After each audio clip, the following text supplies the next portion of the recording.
મોઢેરામાં વેપારીઓ અને ગ્રામજનો દ્વારા અનોખો વિરોધ કરવામાં આવ્યો।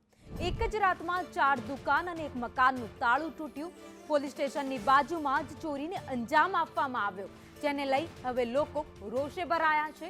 ઢોલ નગારા સાથે વેપારીઓ અને ગ્રામજનોએ હલ્લાબોલ કર્યો હતો, વિરોધ નોંધાવ્યો હતો। ગ્રામજનોએ પોલીસ સ્ટેશન પહોંચી હલ્લાબોલ કર્યો। પોલીસની કામગીરી પર ગ્રામજનોએ સવાલ ઉઠાવ્યા હતા।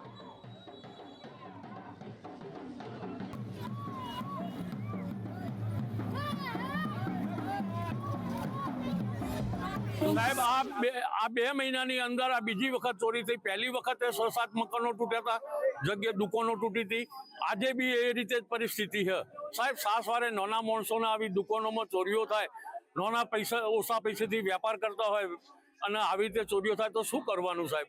અને કોઈ કોમ કાયદેસર કોઈ કાર્યવાહી થતી જ નહીં। આ પોલીસ સ્ટેશનોમાં રજૂઆત કરીએ તો ફરિયાદો રજૂઆત કરવા આવીએ તો નાના માણસો તો કોઈ ફરિયાદ કોઈ વાત જ નહીં હોબળવાની સાહેબ। મોઢેરા ગામમાં પોલીસ સ્ટેશનની હદમાં વારંવાર દુકાનો અને ઘરો તૂટે છે, તેની રજૂઆત કરવા માટે થઈને અમે સરઘસને રેલી કાઢીને એ પ્રમાણે અમે મોઢેરા પોલીસ સ્ટેશને લખાવવા ગયા હતા।